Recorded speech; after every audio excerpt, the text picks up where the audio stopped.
ஓம் ஸ்ரீதாரா நேயர்களுக்கு வணக்கம். ஒரு கணவன் மனைவி இடையில ஒரு சண்டை இருந்தாலும் சரிதான். டிஃபரன்ஸ் ஆஃப் ஒப்பீனியன் சொல்லக்கூடிய விஷயங்கள்ல சில டைம்ல ஈகோ ப்ராப்ளம் வந்துரும். 2 பேருக்கும் நான் சொல்றத நீ கேட்க மாட்டேங்கிற, நான் சொல்றது தான் கரெக்ட், நீங்க சொல்றது தான் கரெக்ட் அப்படின்னும் இருந்தாலும் சரிதான். இல்ல எப்ப பார்த்தாலும் கணவன் மனைவி இடையே சண்டை வந்துட்டே இருக்கு. எங்களுக்குள்ள அன்பு இருக்கு. ஆனா எதுலயுமே எங்களுக்கு அந்த வேவ் லென்த் வரமாட்டேங்குது. சண்டை போட்டுட்டே இருக்கோம்.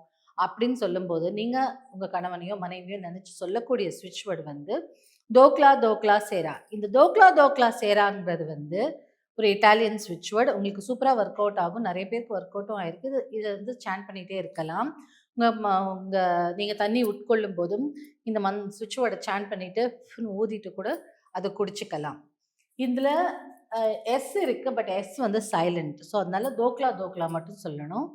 சொல்லிட்டு இந்த ஸ்விட்ச் வேர்ட சாண்ட் பண்ணிட்டே இருங்க. இல்ல உங்களுக்கு அஃபர்மேஷன் மாரி இத எழுதணும் அப்டின்னா டெய்லி எழுதிட்டே இருங்க. உங்க எதுவரைக்கும் சொல்லணும்னா, உங்க மனசு திருப்தியா எங்களுக்கு எந்த ஒரு டிஃபரன்ஸ் ஆஃப் ஒப்பீனியனும் இல்ல. நாங்க நல்லா ஹேப்பியா இருக்கோம்னு நெனைக்கும்போது, இத நிறுத்திக்கலாம். திரும்ப உங்களுக்கு டிஃபரன்ஸ் ஆஃப் ஒப்பீனியன் வரும்போதோ, இல்ல உங்களிடையே ஒரு சிறு சிறு சண்டைகள் நோக் ஜோக்குன்னு சொல்றாங்கல்ல, அந்த மாரி வரும்போதும், இத சொல்லும்போது உங்களுக்குள்ள இருக்கிற சண்டை எல்லாம் தீர்ந்து, ஃபைட் எல்லாம் தீர்ந்து, டிஃபரன்ஸ் ஆஃப் ஒப்பீனியன்லாம் தீர்ந்து, ஒரு ஒரு அன்பான ரிலேஷன்ஷிப் உங்களுக்கு கிடைக்கும்.